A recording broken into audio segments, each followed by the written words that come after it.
देशाच्या पर्यावरण, शिक्षण आणि वैज्ञानिक क्षेत्रामध्ये ज्यांचं महत्त्वाचं योगदान आहे ते सोनमजी वांगचुक हे मागच्या 21 दिवसांपासून दिल्लीच्या जंतर मंतर येथे उपोषणाला बसलेले होते।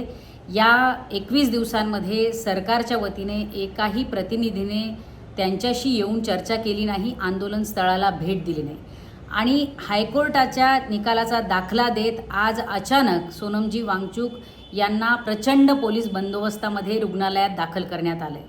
खरं म्हणजे रुग्णालयात दाखल करण्यात आले त्यामागे त्यांच्या तब्येतीची फार काळजी सरकारला आहे असं नाही, तर परवाच्या दिवशी 20 तारखेला जो मोर्चा दिल्ली या ठिकाणी होणार आहे त्याला मोर्चाला होणारी प्रचंड गर्दी आणि सगळ्या देशभरातून या आंदोलनाला मिळणारा खूप मोठा पाठिंबा, युवकांचं मोठं बळ, या सगळ्याला सरकार घाबरतंय आणि त्या भीतीपोटी सरकारने सोनमजी वांगचुक यांना अटक करून त्यांना रुग्णालयात दाखल केले। खरं म्हणजे ही लोकशाहीची हत्या आहे, ही गळचेपी आहे, कारण प्रत्येकाला आंदोलन करण्याचा अधिकार आहे। हे आंदोलन शांततेच्या मार्गाने सुरू होतं। सोनमजी वांगचुक यांच्यासोबत 15 ते 20 लोक इतरही आंदोलन करत होते, उपोषणाला बसलेले होते। या सगळ्या आंदोलकांशी चर्चा करायची सोडून सरकारने जी काही दडपशाही आणि गुंडशाही लावलेली आहे त्याचा निषेध व्यक्त करावा तितका कमी आहे। मुळात सरकारला संवादाची भीती वाटते, कारण या सगळ्या आंदोलनाचं मूळ जे काही आहे, आंदोलनाची मागणी जी आहे ती केवळ शिक्षण मंत्री धर्मेंद्र प्रधान यांचा राजीनामा घेतला पाहिजे यासाठी हे आंदोलन होतं।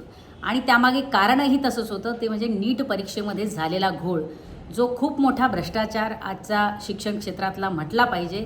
एवढा मोठा घोळ झाल्यानंतर, एवढा मोठा भ्रष्टाचार झाल्यानंतर सरकारकडून जबाबदारीची अपेक्षा ही सर्वसामान्य नागरिक ठेवणार आहेत, परंतु कुठलीही नैतिक जबाबदारी न स्वीकारता शिक्षण मंत्र्यांनीही राजीनामा दिला नाही आणि या देशाच्या भारतीय जनता पक्षाच्या सरकारनेही त्यांचा राजीनामा घेतला नाही। गेंड्याची कातडी असलेली ही सगळी लोकं आहेत, त्यांना कोणाच्याही जीवाशी काहीही घेणं देणं नाही। संवादाची भीती आणि दडपशाहीची नीती हेच या सरकारचं धोरण आहे, हे पुन्हा एकदा सिद्ध झालं आहे।